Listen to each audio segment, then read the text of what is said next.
Kota Bundi greenfield airport के शिलान्यास समारोह में निवेदन माननीय श्री के राम मोहन नायडू जी से। केंद्रीय नागरिक उड्डयन मंत्री आपके संबोधन के लिए।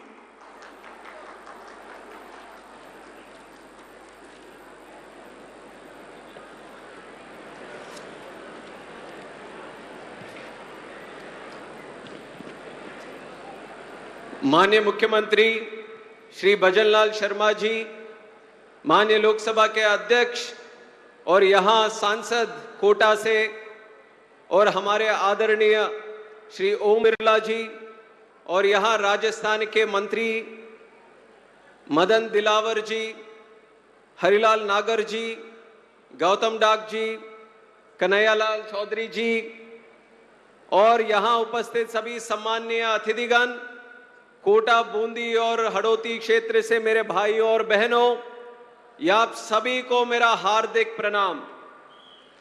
आज कोटा आकर मुझे घनी खुशी हो रही है। आज थोड़ा कोटा बूंदी नई उड़ान भरने जा रही है। आदरणीय प्रधानमंत्री श्री नरेंद्र मोदी जी के प्रभावशाली नेतृत्व में कोटा में एक बड़े ग्रीनफील्ड एयरपोर्ट का लंबा इंतजार, जो सपना बनकर रह गया था, उस सपने को साकार करने का काम एनडीए की डबल इंजन सरकार आज वो करने जा रही है। आप सभी को इस शुभ अवसर पर हार्दिक बधाई और शुभकामनाएं देता हूं। राजस्थान की संस्कृति कहती है पधारो सा, और आज लगता है कि कोटा पूरे देश से कह रहा है पधारो सा। भाई और बहनों, यह राजस्थान वीर भूमि है। यह स्वागत की परंपरा है और स्वाभिमान की रक्षा भी एक संकल्प बनकर यहाँ के लोग आगे बढ़ाते हैं। और यहाँ की मिट्टी में शौर्य है, संस्कार है, और सपनों को सच करने का ताकत भी यहाँ राजस्थान के लोगों में है। और यही तो है म्यारो राजस्थान और म्यारो गौरव। राजस्थान केवल एक राज्य नहीं है, यह भारत के इतिहास, शौर्य और संस्कृति की एक बहुत बड़ी पहचान भी है। यहाँ के महाराणा प्रताप के शौर्य ने हमें स्वाभिमान से जीना सिखाया। यहाँ चित्तौड़ हो या आमेर हो, यहाँ के किलों ने वीरता की नई परिभाषा हम सबको लिखी है। यहाँ के पुष्कर, अजमेर, माउंट आबू ने भारत को ही नहीं पूरे विश्व को स्पिरिचुअल टूरिज्म डेस्टिनेशन को बनाने का एक काम किया है। और यहाँ पोखरण की बात करें तो भारत को एक परमाणु शक्ति का आत्मविश्वास यहाँ राजस्थान की धरती ने पूरे भारत को दिया है। और कोटा की अगर बात करें तो कोटा सिर्फ राजस्थान का ही शहर नहीं, भारत का ही एक सबसे बड़ा शहर है। और यहाँ के शहर से पूरे भारत के सारे आदमियों से यहाँ से संबंध रखते हैं, चाहे उनको बच्चों के लिए शिक्षा के संबंध में यहाँ भेजे, या फिर यहाँ देश में कहीं कोने में भी कोई भी घर बन रहा हो तो कोटा से पत्थर लेके शानदार घर बनाने का काम भी भारत के कोने कोने में कई सारे हजारों लाखों लोग यहाँ से काम करते हैं और कोटा से संबंध रखते हैं। और आज कोटा की अगर बात करें, जैसे मैंने बोला है, कोटा से संबंध तो सभी लोग रखते हैं। और कोटा जब आने की बारी होती है तो कोटा के आसपास के एयरपोर्ट ढूंढने पड़ते हैं। जयपुर से आए, जोधपुर से आए, या कहीं इंदौर जाके वहां से रास्ते से आए, तो हमें तो लगा हम थोड़ा पीछे हो गए। यहाँ के तो रोड शानदार बन गए, यहाँ के रोड के साथ रेलवे नेटवर्क इतना शानदार बन गया है। और यहाँ के आदरणीय अध्यक्ष महोदय ओम बिरला जी का सोच और सपना था कि जिस तरह से लॉजिस्टिक्स में कोटा रोड, रेल और सभी तरह से यहाँ से जुड़ा हुआ है, एक शानदार ग्रीनफील्ड एयरपोर्ट से भी यहाँ से जुड़े, ताकि किसी के भी मन में जब आए कि कोटा जाना है तो सीधा उड़ान भरकर कोटा की धरती पे ही उतरे और कहीं ना उतरे। ये उनका सपना था। और इसीलिए जब मैं तीसरी बार सांसद चुन के आया था और मुझे आदरणीय प्रधानमंत्री जी के आशीर्वाद से और हमारे दल के नेता चंद्रबाबू नायडू जी के आशीर्वाद से आज के कैबिनेट में सबसे युवा मंत्री होने का एक मौका मिला, और मैं संसद में सबसे पहली बार गया तो अध्यक्ष महोदय ने हमसे बात की, हमें बुलाया अपने कमरे में, और कमरे में बुलाए। सबसे पहले तो बधाई दी ये मंत्री बनने के लिए, और दूसरा विषय उन्होंने उठाया कि हमारे कोटा में एयरपोर्ट बनाना है, कब बनाओगे ये बताओ। और ये शुरुआत की बात थी, ये जब ये इस बार का ये लोकसभा शुरू हुआ उस समय की बात थी। और तब से लगातार अब तक कितने भी लोकसभा के सेशन हुए हो या फिर अलग से भी कई बार उन्होंने हमसे बात की, हमें बुलाए, रिव्यू पे बुलाए, और एक ही बात की उनकी जिगर थी कि जितना जल्दी हो सके इसका शिलान्यास हो और इसका पूरी तरह से काम करके यहाँ पे अच्छा सा एक एयरपोर्ट बने। अब मैं यहाँ पे आकर देख सकता हूं कि क्यों इतने उत्साहित थे वो मनाने के लिए। ये उत्साह तो केवल उनका नहीं है, ये उत्साह तो कोटा, बूंदी और हड़ौती क्षेत्र का है। यहाँ आके मुझे देखने को मिल रहा है कोटा का उत्साह, कोटा का उमंग, कोटा का उल्लास, सब कुछ है यहाँ पे। तो अभी क्या बाकी है? कोटा का उड़ान बाकी है, और वो उड़ान निश्चित तौर पे अगले 2 साल में पूरी तरह से अच्छा सा एयरपोर्ट यहां बनाने का काम केंद्र सरकार और हमारे एयरपोर्ट अथॉरिटी ऑफ इंडिया की तरफ से करेंगे। ये हमारा आप सबसे वादा है। और जो बनने वाला है, यहां पे 1507 करोड़ रुपए की लागत से 20,000 वर्ग मीटर का एक नया टर्मिनल भवन बनेगा।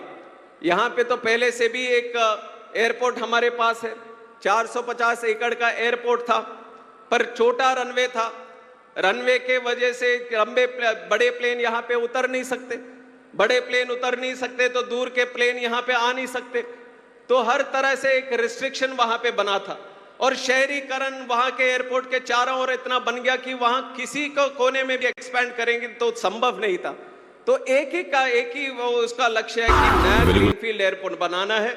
तो उसके तौर पे यहाँ के लोगों ने, यहाँ के किसानों ने, यहाँ के जमीन देने वाले सभी लोगों से मैं सिविल एविएशन की तरफ से हृदय से उन सबको मैं धन्यवाद देना चाहता हूँ। इसमें तो ओम बिरला जी का भी उनका प्रयास रहा है, खासकर हमारे आदरणीय मुख्यमंत्री जी भजन लाल शर्मा जी का भी काफी प्रयास इनका रहा है, क्योंकि अगर वो लगते नहीं इसके पीछे, अगर वो जमीन हमें नहीं देते तो ये संभव भी नहीं हो पाता। जब वो मुख्यमंत्री बने उनके प्रायोरिटी लिस्ट में भी ये सीधा ऊपर चला गया था कि जितना जल्दी हो सके कोटा में हमें एयरपोर्ट बनाना है। तो उनको भी मैं धन्यवाद देना चाहूंगा। पर उस सब के बाद भी, प्रधानमंत्री जी के आशीर्वाद के बाद, हमारे प्रयासों के बाद अगर ये आज संभव हो पा रहा है तो आप सबने जो मदद की, आप सबने जो सहायता जाहिर की, उसके वजह से इतना बड़ा एयरपोर्ट आज बनाने का और शिलान्यास करने का कार्यक्रम हम अभी कर पा रहे हैं। 1100 एकड़ में एक भव्य नया टर्मिनल बनेगा, और इसका डिजाइन भी अभी बनाने वाले हैं। डिजाइन भी इस तरह से शानदार बनाएंगे कि यहाँ पे ये हड़ौती क्षेत्र हो, या यहाँ पे कल्चर हो, विरासत हो, या यहाँ पे के ट्रेडिशंस हो, यहाँ पे जिस तरह से ये लोगों का रहना हो, वो सब, वो जो विरासत है यहाँ पे, वो पूरा हम अपने टर्मिनल बिल्डिंग में दर्शाने का काम करेंगे, ताकि यहां से कोई भी टर्मिनल इस्तेमाल करके यहां से बाहर जा रहा है, या कोई भी बाहर से टर्मिनल से अभी कोटा आने का काम करेंगे तो कोटा का दृश्य, कोटा का प्यार, कोटा का जो यहाँ पे जो अवसर हैं वो सब वो टर्मिनल से ही उनको दिखना शुरू हो जाए। उस तरह का एयरपोर्ट हम यहाँ पे बनाने के लिए पूरी तरह से तैयार हैं। और यहाँ पे एयरपोर्ट टर्मिनल की बात करें तो सिर्फ जहां पे भी एयरपोर्ट बनता है तो सिर्फ यह यात्रा के लिए नहीं, मैंने भी देखा है अभी जिस तरह से एयरपोर्ट में इस गति से वो तेज गति से हम डेवलप करने जा रहे हैं। अभी आदरणीय प्रधानमंत्री जी ने भी उसका उल्लेख किया है।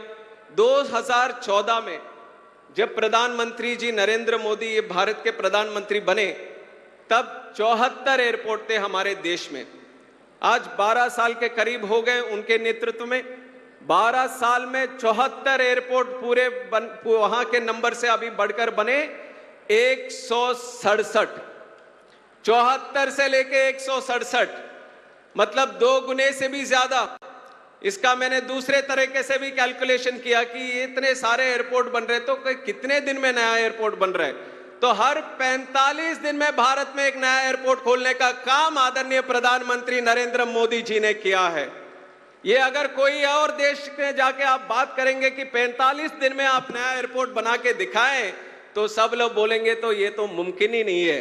पर भारत में क्या है? भारत में मोदी जी है। मोदी जी है तो मुमकिन है, और ये मुमकिन करके दिखाया है। और उसी तरह आज कोटा बूंदी में भी एक नए ग्रीनफील्ड एयरपोर्ट की भी मुमकिन बात को अब हमारे सामने हम सब साक्षी बनने जा रहे हैं। और यहाँ आदरणीय ओम बिरला जी इतने सारे काम कोटा के लिए उन्होंने किया है। यहाँ के जनता से अच्छा संबंध रखते हैं, वैसे अभी मैं देख रहा हूं पिछले 10 साल तो मैं सांसद था, सांसद होने के नाते तो बार बार आप क्षेत्र जा सकते हैं, क्षेत्र में सारे कामों को अटेंड कर सकते हैं। आजकल राजनीति भी ऐसे हो गई है, सिर्फ शिलान्यास या उद्घाटन के काम नहीं, किसी के घर में अगर बच्चा होता है या फिर उसके शादी होती है, शादी से लेकर हर काम में, हर चीज में हम सबको आप लोग जोड़ते हैं। इतना प्यार लोगों से हमें मिलता है और सबका एक्सपेक्टेशन रहता है कि हर उसमें फंक्शन में हम भी शामिल हो जाए। सांसद के तौर पे तो आम तरीके से जा पाते थे, अब तो मंत्री बन गए तो थोड़ा मुश्किल हो जाता है। पर हम आदरणीय ओम बिरला जी को देखते हैं कि किस तरह वो क्षेत्र को भी संभालते हैं।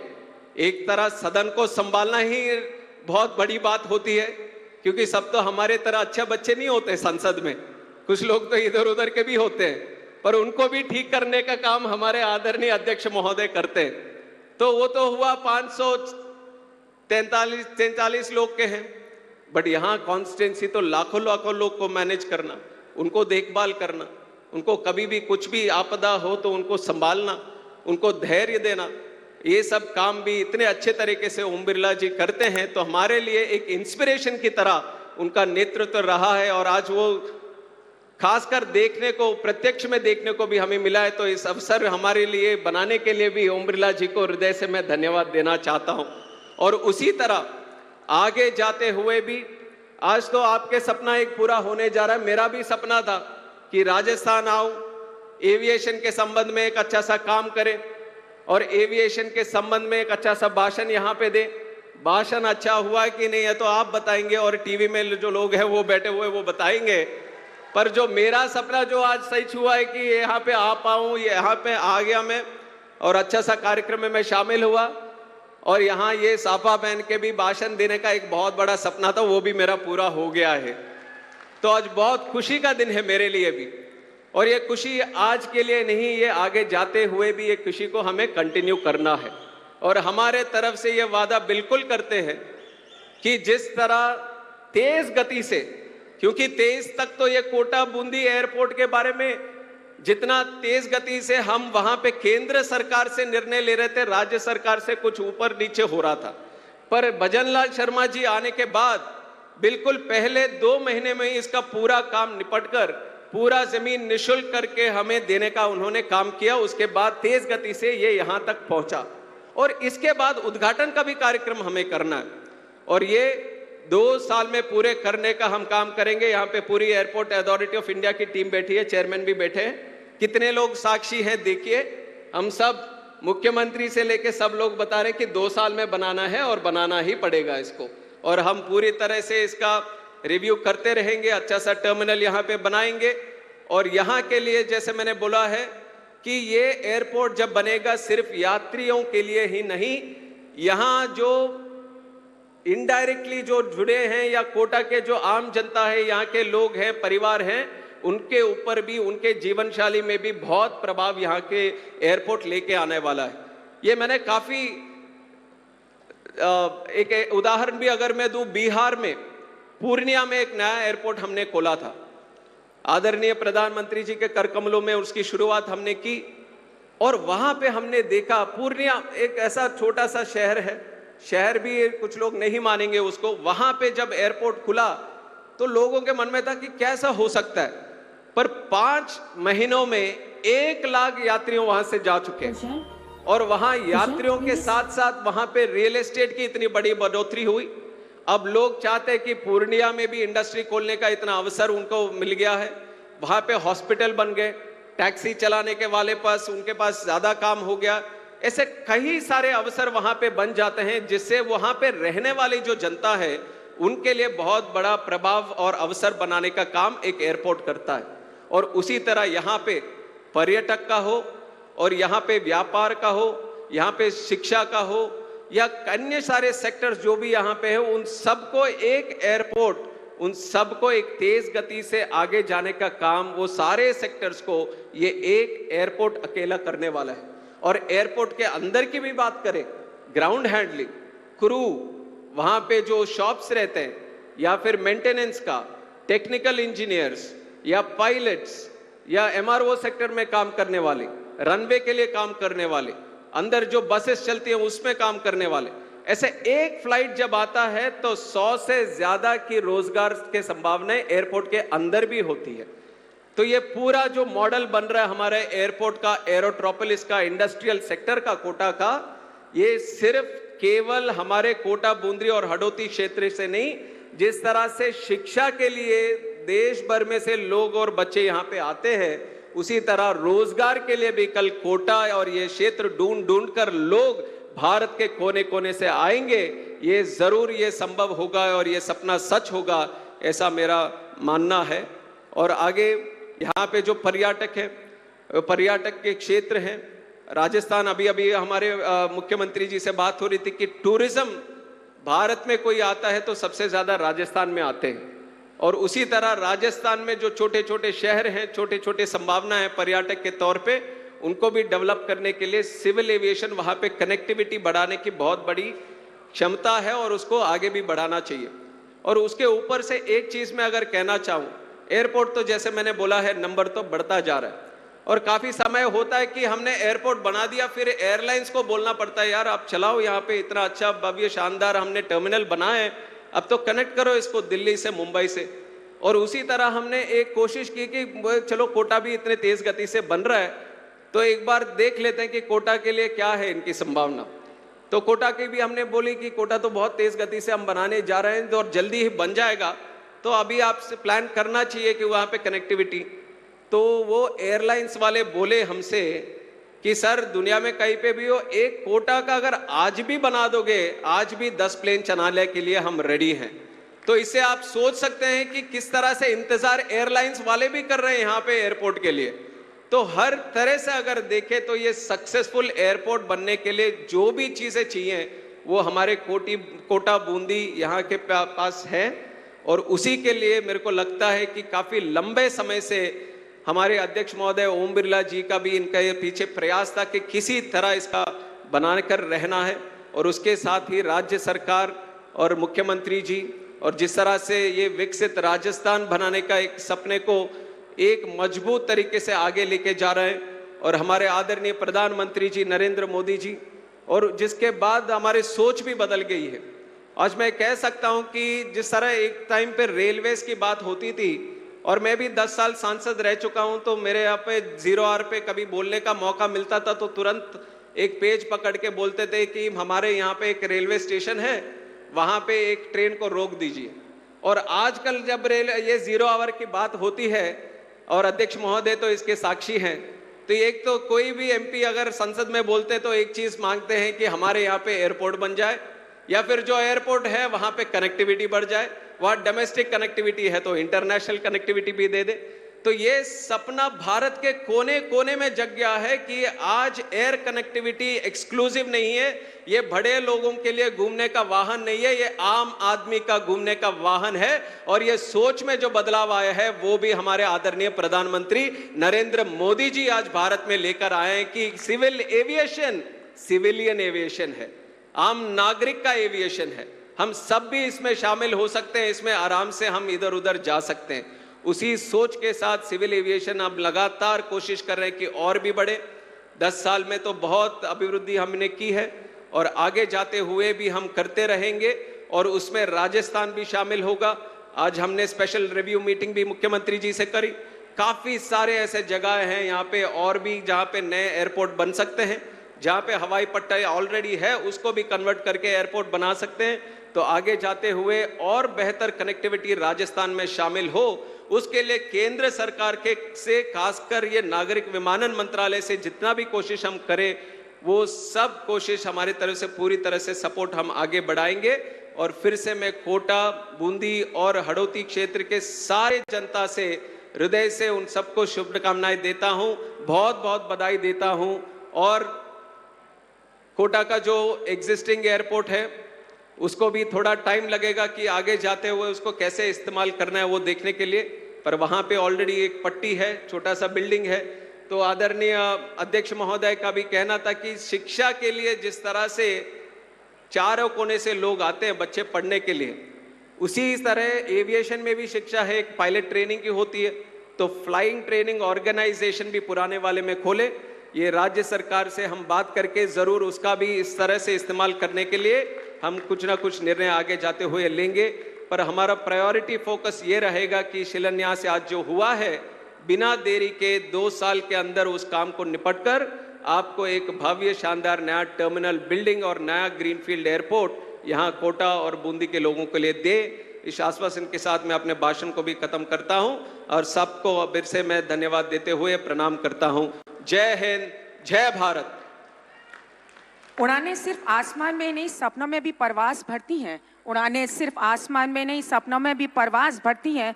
जब दूरियां कम करने का संकल्प हो तो राहें खुद मंजिल तक चलती हैं। आज देश के आकाश को नई ऊंचाइयों तक ले जाने वाले नागरिक उड्डयन के क्षेत्र में विकास की नई इबारत लिखने वाले